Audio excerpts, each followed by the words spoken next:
નમસ્કાર દર્શક મિત્રો, કરુણા ટોક્સમાં આપનું સ્વાગત છે. વંદે ગૌમાતરમ.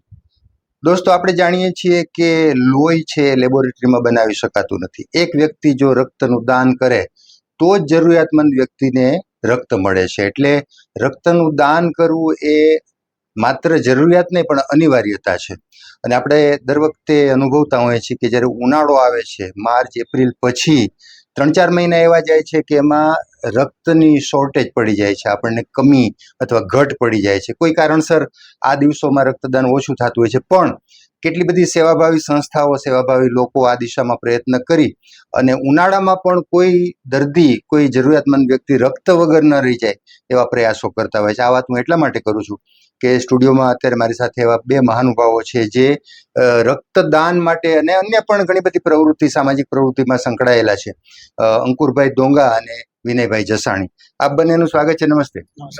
જય ગૌમાતા. જી અંકુરભાઈ, સૌથી પહેલા તો મને એ જણાવો કે આપના ધર્મપત્નીની સ્મૃતિમાં એમની 6ઠ્ઠી પુણ્યતિથિ મેનાબેન ડોંગાની પુણ્યતિથિએ સરસ મજાનો એક સેવાનો પ્રકલ્પ અને ખાસ કરીને રક્તદાન, જે મેં કીધું કે અનિવાર્યતા છે, તો થોડી એના વિશે વાત કરો. કઈ તારીખે છે, ક્યાં છે, કેટલા વાગે છે, કોણ એમાં જોડાઈ શકશે અને આપણી ધારણા કેટલી છે, કેટલા બોટલ આપણે રક્ત એકત્રિત થાય એવી ધારણા છે? દર્શક મિત્રો, આગામી તારીખ 16/5/2026 શનિવારના રોજ કલ્યાણ હોલ, સહકાર મેઇન રોડ, ત્રિશુલ ચોકથી નજીક, ત્યાં સવારે 8 થી બપોરના 2 વાગ્યા સુધી આપણે મહા રક્તદાન કેમ્પનું આયોજન કરેલ છે. જી, આપણે આ 6થો રક્તદાન કેમ્પનું આયોજન કરેલ છે.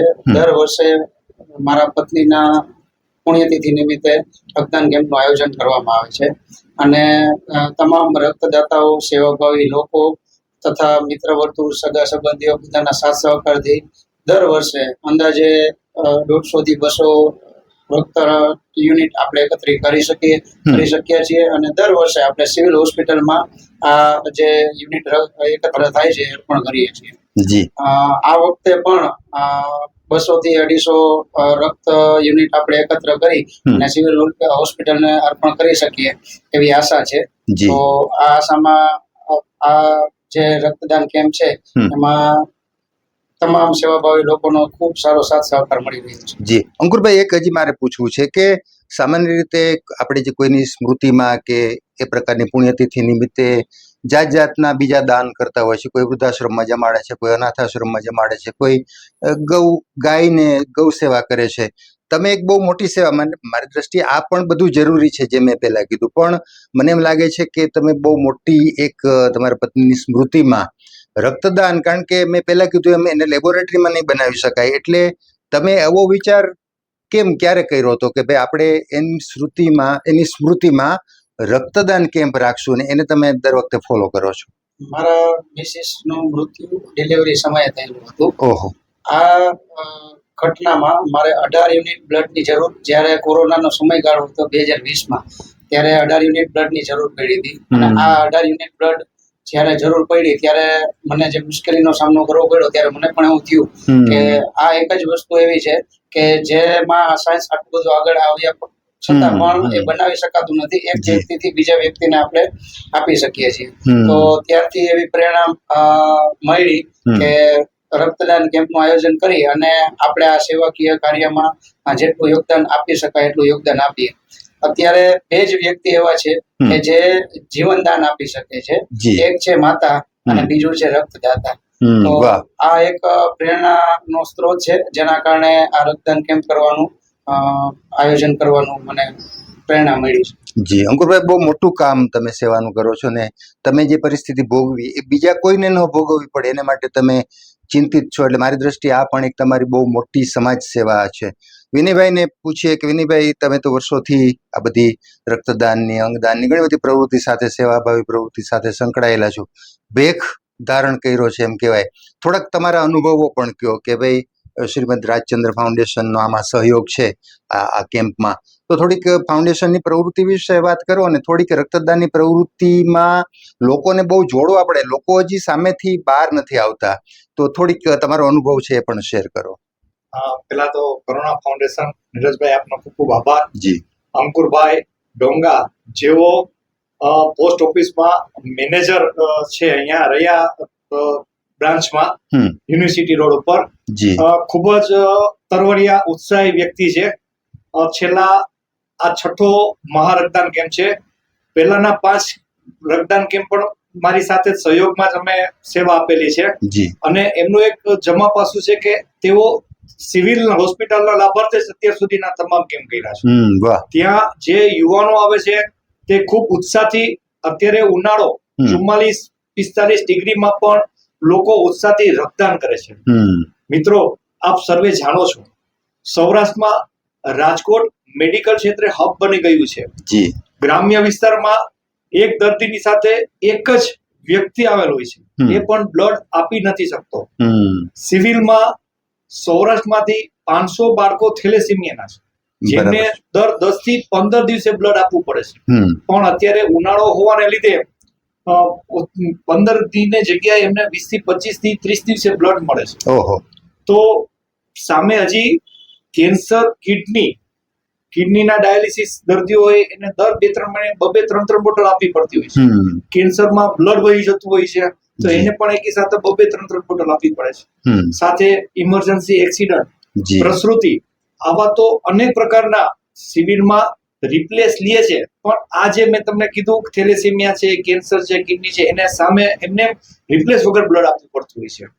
તો મિત્રો, અત્યારે આપ સર્વે જાણો છો કે કોઈ બ્લડ ફેક્ટરીમાં કે કોઈ લેબોરેટરીમાં નથી બનતું, એક મનુષ્યના શરીરમાં જ બને છે.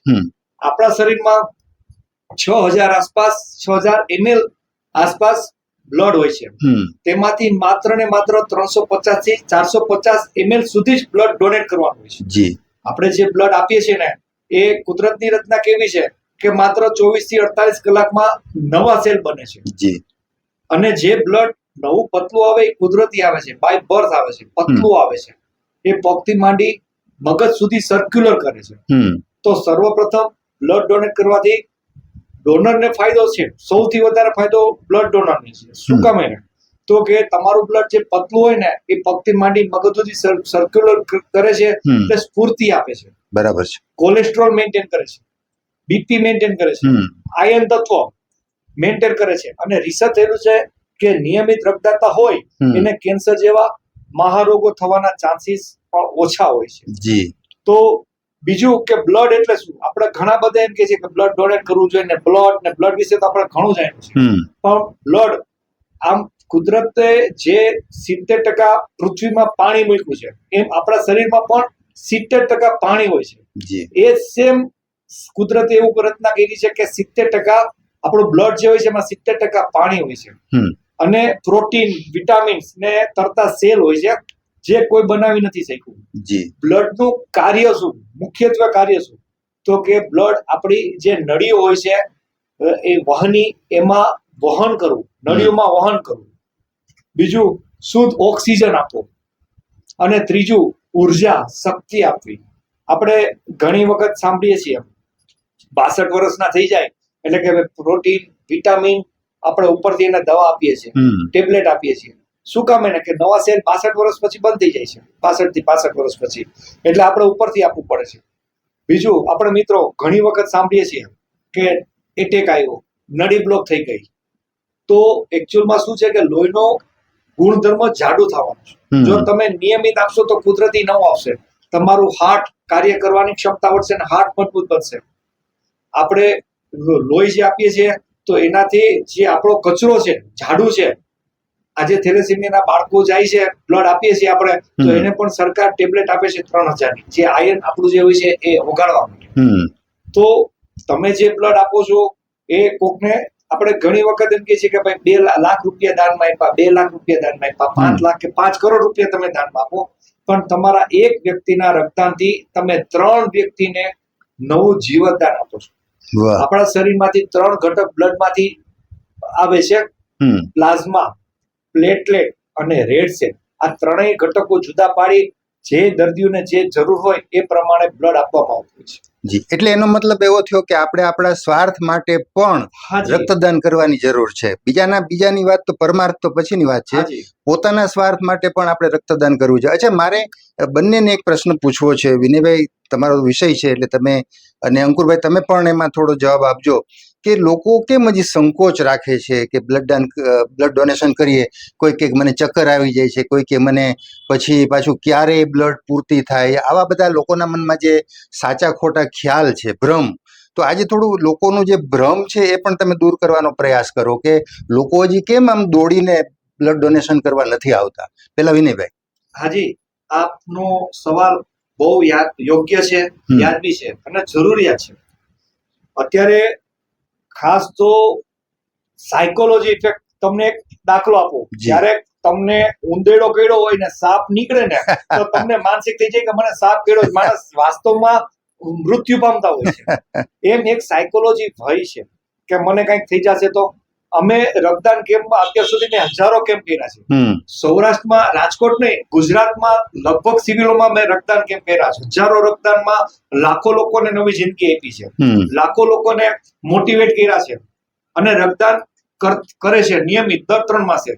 તો મારો અનુભવ એવું કહે છે કે એવું બને છે કે 45 થી 50 કિલોના વજનના વ્યક્તિ હોય ને એ સડસડાટ બ્લડ આપીને 3-4 મિનિટમાં નીકળી જતા હોય છે. અને 80 કિલોના વજનવાળા વ્યક્તિ હોય છે, એને ચક્કર આવે છે અને પડી જાય છે. એક ભય હોય છે મનમાં. તમે જેવું વિચાર, આપણે કહેવત છે ખબર, જેવું તમે વાવો તેવું બહાર આવે. તો તમે જેવો વિચાર નાખીને આવો કે ભાઈ મને આમ થશે, એટલે ન થતું હોય ને તો પણ થાય છે. બરાબર છે જી. એ એક ભ્રમ છે. ઓકે, વાહ જી. અંકુરભાઈ, તમે 6 વર્ષથી તો નિયમિત રીતે સંકળાયેલા છો આ પ્રવૃત્તિમાં. તમને પણ એવી કોઈ મુશ્કેલી પડે છે અથવા લોકો થોડાક, ભલે તમને સંખ્યા મળી જાય છે, પણ એવો અનુભવ થાય છે કે લોકો હજી ડરતા હોય અથવા મને આમ થાય અથવા તો આમ છે, લોકો બાના કાઢતા હોય? મારી પોતાની હું પેલા વાત કરું તો મેં 2016 થી જયારે મારો જન્મદિવસ હતો ત્યારે મને એવું વિચાર આવ્યો કે મારે બ્લડ ડોનેટ કરવું છે અને મેં ફર્સ્ટ ટાઈમ બ્લડ ડોનેટ કર્યું. મારું બ્લડ ગ્રુપ પણ મને ખબર નહોતી અને ત્યારે મારી એજ જે છે એ 22 હતી. ત્યારથી જ્યારે બ્લડ ડોનેટ કર્યું ત્યારે મને પોતાને ઇવન ઇન્જેક્શનની જે સોય હોય, સોયથી બહુ ડર લાગતો હતો. પણ ખૂબ હિંમત કરી અને ફર્સ્ટ ટાઈમ જ્યારે મેં બ્લડ ડોનેટ કર્યું પછી ખૂબ સારું ફીલ થયું અને મારું બ્લડ ગ્રુપ ઓ નેગેટિવ. ત્યારે મને ખબર પડી કે મારું બ્લડ ગ્રુપ ઓ નેગેટિવ છે. અને પછી રેગ્યુલર મને બ્લડ બેંકમાંથી પણ કોલ આવતો કે ભાઈ ઓ નેગેટિવ બ્લડ ગ્રુપની જરૂર છે. અને પછી મેં નિયમિત બ્લડ ડોનેટ કરવાનું ચાલુ રાખ્યું. બરાબર. અત્યારે 10 વર્ષથી હું બ્લડ ડોનેટ કરું છું અને હાલ સુધી હજી મને કોઈ પણ પ્રકારની કઈ તકલીફ નથી. ઉલટાનું ખૂબ સારું હું ફીલ કરું છું. જેમ વિનયભાઈએ વાત કરી એવી રીતે મેઇનલી તો એક સાયકોલોજી, જે એક ડર છે, એ ડરથી દૂર નીકળી અને જો હિંમતથી ફર્સ્ટ ટાઈમ બ્લડ ડોનેટ કરે તો એના ઉપરથી એને ખ્યાલ આવશે કે ખરેખર જેટલું આપણે આનાથી ડરતા હતા એ ડરવાની જરૂર નથી અને એની કોઈ એવી સાઈડ ઇફેક્ટ હોતી નથી. ઘણો બધો ભ્રમ આ બાબતે ફેલાયેલો છે. એ ભ્રમ મગજમાંથી દૂર કરી અને બધાએ સ્વસ્થ વ્યક્તિએ બ્લડ ડોનેટ કરવું જોઈએ. વાહ, ખૂબ સરસ. તમે વિનયભાઈ, અંકુરભાઈ સરસ વાત કરીને અમારા દર્શકો સુધી આ વાત પહોંચાડી. જી વિનયભાઈ, તમે કંઈક કહેવા માંગો છો? હજી હમણાં જેમ અંકુરભાઈ કીધું તેમ દર 3 માસે નિયમિત સ્વસ્થ વ્યક્તિએ રક્તદાન કરવું જ જોઈએ. તમે જેટલું રક્તદાન આપશો એટલી તમારી રોગ પ્રતિકાર શક્તિ તમારી વધશે. મારો પોતાનો અનુભવ છે. હું અત્યારે 55-56 વર્ષનો થયો. મારે લાગતા નથી. મેં 160 વખતથી વધારે રક્તદાન કરેલું છે. અત્યાર સુધી મારું નાનું મોટું ઓપરેશન થયેલું નથી. નાની મોટી કોઈ એવી દવા નથી લીધી.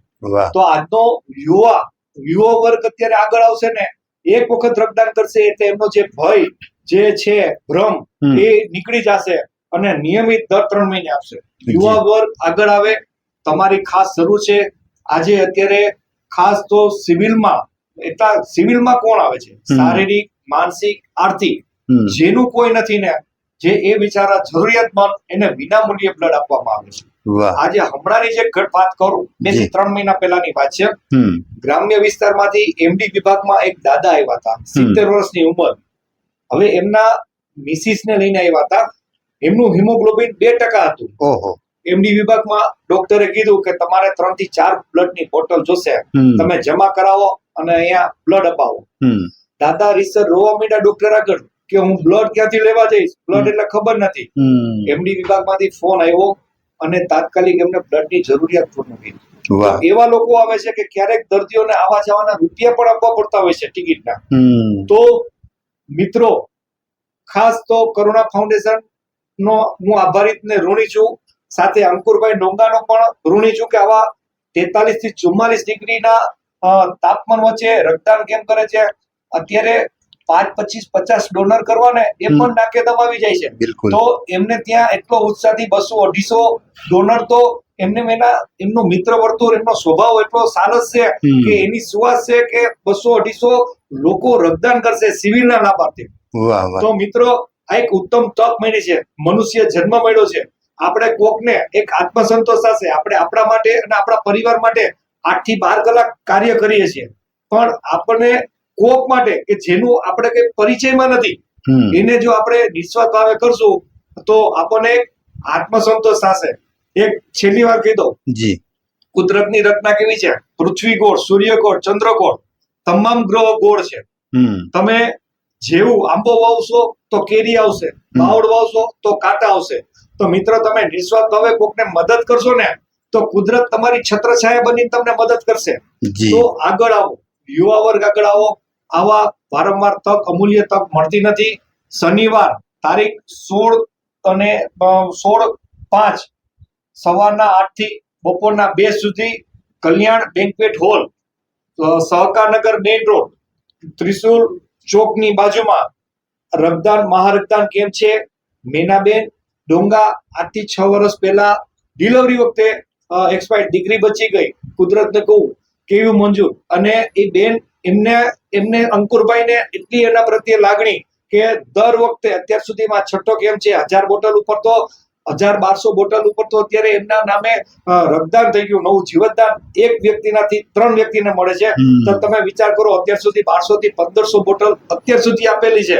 તો 15 તેરી 4500 લોકોને તો નવું જીવતદાન મળ્યું. તો મિત્રો, આગળ આવો, રક્તદાન કરો, તમને આત્મસંતોષ થશે. આપણે કોક માટે કર્યું, આપણા માટે તો ઈશ્વરે ઘણું કર્યું છે. સ્વસ્થ વ્યક્તિએ અવશ્ય નિયમિત 3 મહિને રક્તદાન કરવું જ જોઈએ. ખૂબ ખૂબ અંકુરભાઈ ડોંગાનો પણ આભાર માનું છું, નીરજભાઈ કરુણા ફાઉન્ડેશનનો આભાર માનું છું. અમને સામે જે દર્શકો છે એમનો પણ ખૂબ આભાર છે કે તમે અમને 5 મિનિટ 10 મિનિટ તમે સાંભળ્યા અને એક રક્તદાન કરો એવી પ્રતિજ્ઞા લ્યો.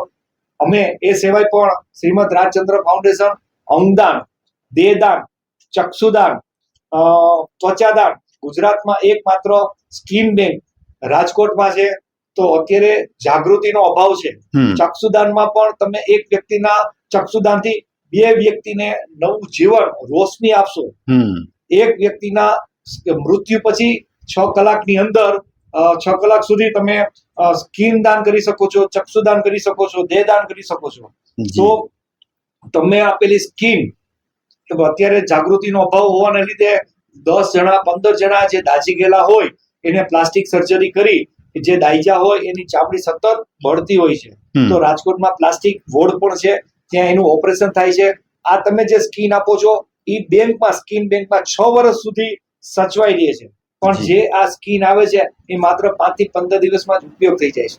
દર વર્ષે 300 થી 400 દર્દીઓ દાઝેલા આવે છે અને સામે એટલા સ્કિન એટલે કે ત્વચાદાન થતું નથી. જાગૃતિનો અભાવ છે.